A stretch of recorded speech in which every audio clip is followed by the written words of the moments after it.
اور پھر کالے منہ والے تو ان سے ناراض ہو کر کیا کرے گا؟ ان کے نقش قدم پر چلنے والے پیرو، ان کے نقش قدم پر چلنے والے خطیبوں، تم اپنا بوتھا خراب کر رہے ہو، اپنا منہ خراب کر رہے ہو۔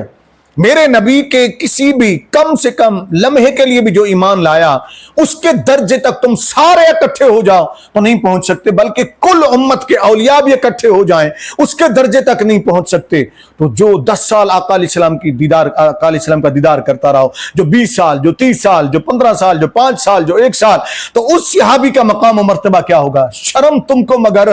نہیں آتی، شرم تمہیں آئے کیسے؟ تو تمہارے اندر شرم ہوگی تو تمہیں شرم آئے گی نا۔ جو اتنا بڑا بے شرم ہو جائے کہ نبی کریم صلی اللہ علیہ وسلم کے صحابہ کو بھونکے، تو اس کے اندر شرم کیسے آ سکتی ہے؟ وہ تو گلے پھاڑ پھاڑ کے ایرانی ریال لینے کی کوشش کرے گا، ایرانی ہڈیاں لینے کی کوشش کرے گا نا، باہر کا مال لینے کی کوشش کرے گا نا۔ ہمیں ایسا مال نہیں چاہیے، ہم لعنت بھیجتے ایسے مال کے اوپر، ایسے چندے کے اوپر، ایسی دولت کے اوپر، ایسے سکون کے اوپر، ایسی عیاشی کے اوپر جو کسی بھی مقدس ذات کی توہین کر کے حاصل ہو۔ تو رسول اللہ صلی اللہ علیہ وسلم کی بارگاہ سے ہر صحابی کو عادل مخلص ہونے کی سند حاصل ہے۔ یہی اہل سنت والجماعت کا عقیدہ ہے، اور یہ اس سے واضح ہو رہا ہے ان ارشادات مبارکہ سے۔ اور تمام صحابہ کرام عادل ہیں، اگرچہ ان صحابہ کرام میں جیسا کہ میں نے شروع میں عرض کیا کہ بعض کو بعض پر فضیلت حاصل ہے، وہ ایک الگ موضوع ہے۔ اور اسی طرح نبی کریم صلی اللہ علیہ وسلم کے جو جتنے بھی اصحاب ہیں، ان کے اخلاص کا کسی دوسرے کے خلوص سے موازنہ نہیں کیا جا سکتا۔ کوئی مولوی، کوئی ملا، کوئی پیر، کوئی ذاکر، کوئی خطیب، کوئی مجتہد اپنا موازنہ میرے نبی کریم صلی اللہ علیہ وسلم کے صحابہ کے جوتوں سے بھی نہیں کر سکتا ہے۔ تم ہوتے کون ہو نبی کریم صلی اللہ علیہ وسلم کے صحابہ کے بارے میں، نبی کریم صلی اللہ علیہ وسلم کے شاگردوں کے بارے میں، نبی کریم صلی اللہ علیہ وسلم کی تیار کردہ مقدس جماعت کو بھونکنے والے تم ہوتے کون ہو؟ اوقات کیا ہے تمہاری؟ ذرا اپنی اوقات کو دیکھا کرو، ان کے ساتھ موازنہ کسی کا ہو ہی نہیں سکتا۔ ان کے آپس میں جو درجات ہیں وہ الگ ایک موضوع ہے، وہ ہر ایک درجہ ہمیں تسلیم ہے، ہم سب کو تسلیم کرتے ہیں۔ اور اگر کوئی غیر جیسا کہ سن لیا جو ثابت ہوتا ہے اونٹ کے پہاڑ کے برابر بھی خرچ کرے تو ان کے آدھے سیر خرچ کیے ہوئے کے برابر نہیں ہو سکتا ہے۔ صحابہ کرام رضوان اللہ تعالی علیہم جو حدیث کا خلاصہ میں آخر میں پیش کر رہا ہوں، ان کو گالیاں دینے والا ملعون ہے، مردود ہے اور رحمت الہی سے دور ہے۔ صحابہ کرام سے محبت کرنا نبی کریم صلی اللہ علیہ وسلم سے محبت کی دلیل ہے، اور ان سے بغض رکھنا نبی کریم صلی اللہ علیہ وسلم سے بغض رکھنے کی نشانی ہے۔ یہ ان بغضیوں کو پہچانیے، یہ اصل میں نبی کریم صلی اللہ علیہ وسلم سے بغض رکھتے ہیں۔ نبی کریم صلی اللہ علیہ وسلم کے صحابہ سے بغض رکھنے والے ہیں، ان کی تیار کردہ جماعت کے اندر عیب نکالنے والے ہیں۔ اسی طرح جن کے دلوں میں بغض صحابہ ہوگا رضی اللہ تعالی عنہم، وہ ضرور بر ضرور دوزخ میں پھینکے جائیں گے، یہ جہنم میں جائیں گے، یہ جہنمی لوگ ہیں۔ امت محمدیہ علیہ صاحب الصلاۃ والسلام میں جماعت صحابہ سب سے افضل ہے، ان کے برابر کوئی بھی نہیں ہو سکتا۔ صحابہ میں اہل بیت بھی شامل ہیں، ازواج مطہرات بھی شامل ہیں، یہ بات ذہن میں رکھ لیجیے گا۔ اسی طریقے سے نبی کریم صلی اللہ علیہ وسلم کے وہ صحابہ جنہوں نے حالت ایمان میں دیدار کرنے والے ہیں، اور رب تبارک و تعالیٰ کے فضل و کرم سے وہ دوزخ میں نہیں جائیں گے، چونکہ آقا علیہ الصلوۃ والسلام نے انہیں یہ گارنٹی دے دی کہ جہنم کی آگ انہیں چھو بھی نہیں سکے گی۔ اور اس سے یہ واضح ہو گیا کہ صحابہ کرام رضوان اللہ تعالی علیہم اجمعین کے آپس میں جو اختلافات ہوئے ہمیں اس میں نہیں پڑنا چاہیے۔ وہ مقدس جماعت تھی، وہ مجتہدین تھے، نبی کریم صلی اللہ علیہ وسلم کے شاگرد تھے، ہمارے لیے سارے کے سارے قابل احترام ہیں۔ اس لیے یہ بھی ذہن میں رکھ لیں کہ صحابہ رضوان اللہ تعالی علیہم اجمعین معصوم نہیں تھے، نبیوں کی طرح یا فرشتوں کی طرح علیہم السلام۔ یہ صحابہ رضی اللہ تعالی عنہم محفوظ عن الخطا ہیں، بشری تقاضوں کے مطابق، بشری تقاضوں کی وجہ سے کوئی نہ کوئی انسان، ہر انسان سے کوئی نہ کوئی ایسی غلطی ہو سکتی ہے۔ تو ہم کون ہوتے ہیں ان مقدس جماعتوں کی غلطیوں پر کیڑے نکالنے والے، باتیں کرنے والے؟ وہ مجتہدین تھے، رسول اللہ صلی اللہ علیہ وسلم کے تیار کردہ شاگرد تھے۔ اگر کہیں ان کے اجتہاد میں غلطی ہوئی بھی ہے تو اس پر اللہ انہیں اجر عطا فرمائے گا۔ میری دعا ہے کہ اللہ تعالی ہمیں تمام صحابہ کرام، ازواج مطہرات، اہل بیت اطہار، یہ وہ مقدس گروہ ہیں جن کا اللہ رب العزت نے بھی احترام کرنے کا حکم دیا، رسول اللہ صلی اللہ علیہ وسلم نے بھی حکم دیا۔ اللہ تعالی ہمیں ان کا احترام کرنے کی توفیق عطا فرمائے۔ اس موضوع کا اختتام ہم اسی ویڈیو میں کرتے ہیں. آگے ہم عقلی دلائل اور دیگر دلائل انشاءاللہ کوشش کریں گے، اس پر بھی ہم گفتگو کریں. یہ میری کوشش تھی کہ نبی کریم صلی اللہ علیہ وسلم کے تیار کردہ مقدس جماعت یعنی آپ صلی اللہ علیہ وسلم کے شاگرد، ان کے اوپر بعض بار حملے کیے جا رہے ہیں، اس لیے میں نے اس کے اوپر مسلسل لکھا بھی ہے، فیس بک کے اوپر، گوگل کے اوپر، واٹس ایپ گروپس کے اوپر، جہاں جہاں میں پہنچا سکتا تھا، جتنا اس عاجز سے کوشش ہو سکتی تھی وہ کی ہے. آپ سب کو بھی میں گواہ بناتا ہوں، گواہ رہیے گا میرے کریم آقا علیہ السلام کی بارگاہ میں. کل قیامت کے دن گواہی دے دیجیے گا آپ سب لوگ کہ آقا آپ کا یہ ادنا خادم، آپ کی مقدس جماعت صحابہ کرام، آپ کے ازواج مطہرات، آپ کے اہل بیت اطہار رضوان اللہ تعالی علیہم اجمعین پر جب بھی کسی نے حملہ کرنے کی کوشش کی تو اس عاجز گناہگار نے ان کا دفاع کرنے کی کوشش کی ہے. اللہ تعالیٰ مجھ گناہگار کی اس ادنا سی کاوش کو اپنی بارگاہ میں قبول فرمائے. آمین. والسلام علیکم.